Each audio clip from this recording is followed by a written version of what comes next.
Good morning students, how are you all. कैसे हो बेटा आप सब लोग? और आप फाइन, बिल्कुल आपको फाइन ही रहना है और आपको इस बात के लिए बिल्कुल मेंटली प्रिपेयर रहना है कि आपके एग्जाम्स जो है वो मार्च में होंगे, उसमें कोई डिले अब तक आया नहीं और अब तक ऐसी कोई ऑथोराइज न्यूज़ भी नहीं मिली है जिसके अंदर आपके एग्जाम्स को लेकर या आपके सिलेबस को लेकर वो डिस्कशन किया गया हो। हालांकि बहुत सारी न्यूज़ आ रही है जिसमें सब बोला जा रहा है कि आपका सिलेबस कम किया जाएगा, 30% या 40% जो भी आपका सिलेबस कम किया जाएगा, बट अभी तक हमारे पास में ऐसी कोई ऑथोराइज इंफॉर्मेशन नहीं है। किसी भी न्यूज़पेपर ने उसके बारे में कोई डिक्लेरेशन नहीं किया है कितना आपका सिलेबस कम किया जाएगा या कितना आपका सिलेबस कम नहीं किया जाएगा। तो जब तक ऐसी कोई खबर नहीं आती है कि आपका सिलेबस कम किया जा रहा है तब तक आपको यही मानना है कि पूरा पढ़ना है आप लोगों को, ठीक है। वहां पर कोई भी इग्नोर मत करना उस चीज को, क्योंकि अभी तक हमारे पास का ऐसे कुछ सूचना हमारे पास में नहीं है। चलिए हम लोग चैप्टर नंबर 17 पढ़ रहे थे इकोनॉमिक्स के अंदर 10th क्लास के अंदर। चैप्टर का नाम है बच्चों हमारे पास में currency and financial institution. Last video lecture के अंदर मैंने आपको बताया था कि फेजेस ऑफ करेंसी क्या होते हैं, करेंसी के कितने फेज होते हैं, करेंसी किस फॉर्मेट में पहले थी और अब किस फॉर्मेट में हमारे पास आ चुकी है। अब मुझसे बहुत से बच्चों बोले सर करेंसी करती क्या है, करेंसी का रोल क्या है इकोनॉमिक्स के अंदर। चलिए बात करते हैं। तो हम बात करने जा रहे हैं आज हम लोग फंक्शंस ऑफ करेंसी, करेंसी के फंक्शंस पढ़ने जा रहे हैं कि करेंसी का रोल क्या है, करेंसी क्या करती है इकोनॉमी के अंदर, करेंसी क्या क्या काम करती है, क्या क्या उसके टास्क है, क्या क्या उसके फंक्शंस हैं। तो उसके फंक्शंस को मैंने यहाँ पे आपकी कन्वीनियंस के हिसाब से सुविधा के लिए मैंने उसको 3 पार्ट्स पे स्प्लिट कर दिया है। करेंसी के फंक्शंस को मैंने यहाँ पे 3 पार्ट्स में कैटेगराइज कर दिया है। पहला पार्ट है आपका प्राइमरी फंक्शन, सेकंड पार्ट है आपका सेकेंडरी फंक्शन और थर्ड पार्ट है आपका अदर फंक्शन। चलिए स्टार्ट करते हैं इसको। टॉपिक हम पढ़ने जा रहे हैं बच्चों फंक्शंस ऑफ करेंसी। टॉपिक जो हम पढ़ने जा रहे हैं उस टॉपिक का नाम है फंक्शंस ऑफ करेंसी। करेंसी के फंक्शंस क्या होते हैं, करेंसी किस तरीके से अपना रोल प्ले करती है। अब फंक्शंस को मैंने यहाँ पर कैटेगराइज कर दिया है 3 कैटेगरीज के अंदर। करेंसी के फंक्शंस को मैंने यहाँ पे 3 कैटेगरीज में कैटेगराइज कर दिया है। सबसे पहले हमारे पास आता है प्राइमरी फंक्शन। प्राइमरी फंक्शन का पहला फंक्शन है medium of exchange. Medium of exchange का मतलब होता है, एक्सचेंज का मतलब आप लोगों को पता है the giving and taking something with response to other things, ठीक है।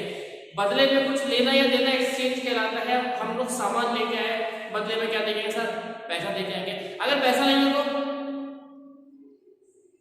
मेरा सवाल आपसे ये है, आपने बोला सर बदले में पैसा देके आएंगे, मैं कहा पैसा नहीं हो तो सर वो सामान भी देगा।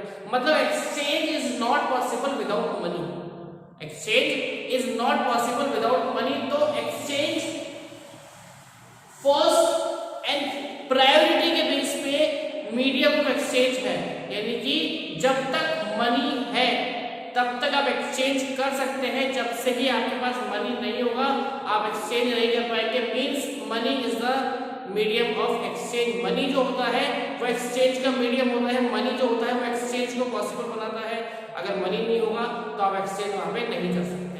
चलिए नेक्स्ट बात करते हैं। नेक्स्ट पॉइंट हमारे पास में मेजर ऑफ वैल्यू। चलिए मैं बात करता हूँ। मुझे कल एक बच्चा मिला, बोला कि सर मैं देखिए मैं एक नई शर्ट लेके आया। मैंने कहा यार बहुत बढ़िया है, कितने रुपए की शर्ट है।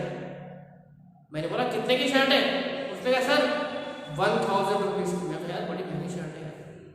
फिर मैं घर पे गया तो मेरी बहन बोली कि देख नया पेन। मैं कितने का है भाई, 100 रुपए का।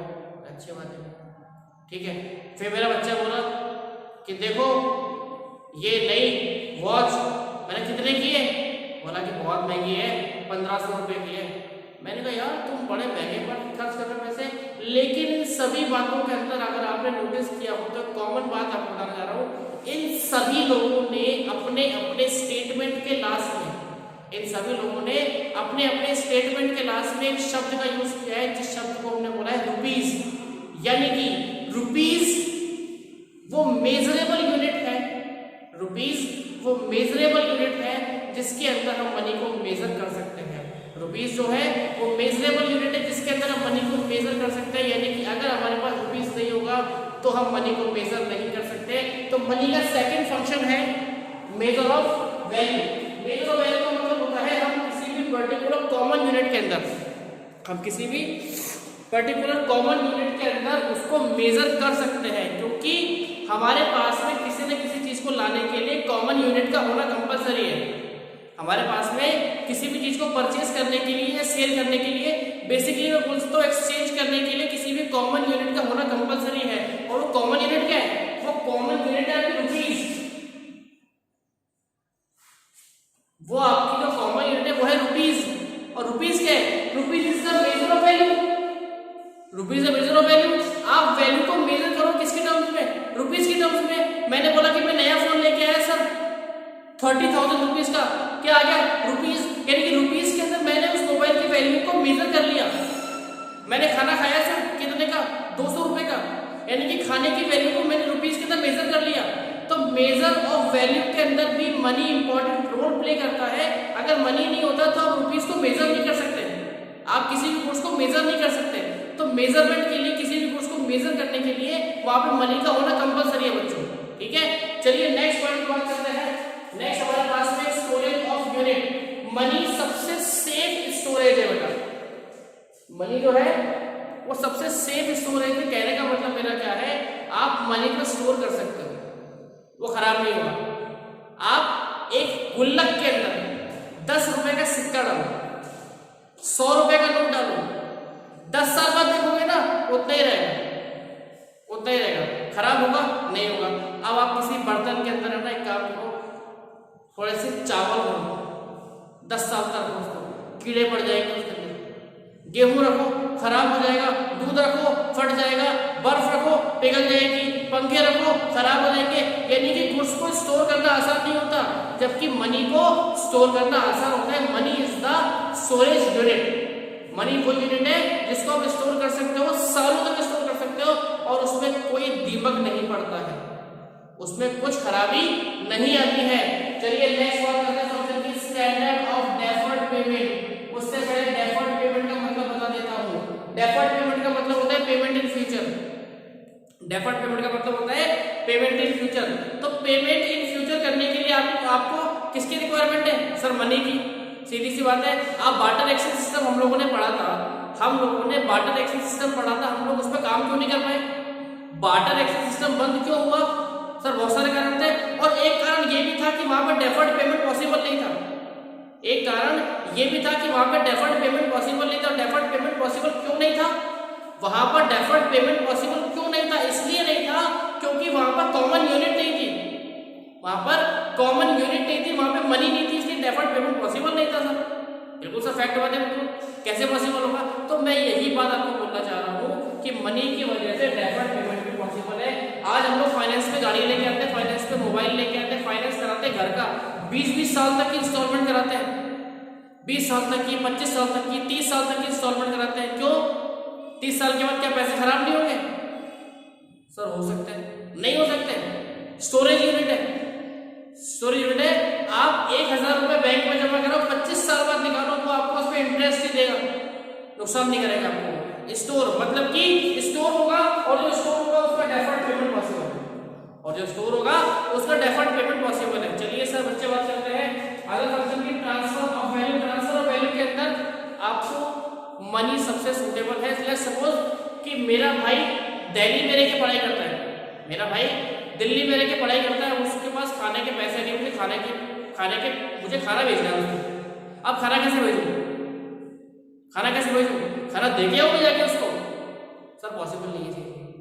जब तक पहुंचोगे ना तब तक वो सो चुके होंगे पेट भर के, या फिर खाली पेट। भूख तो अभी लग रही है, अब क्या किया जाए? तो कुछ नहीं सर, पैसे ट्रांसफर, यानी कि पैसा आ गया ना, रुपीज आ गया, तो रुपीज ट्रांसफर वैल्यू के अंदर भी काम आता है। आप रुपीज को ट्रांसफर कर सकते हो और उससे वहां पर वो जो चाहे परचेस कर सकते हैं।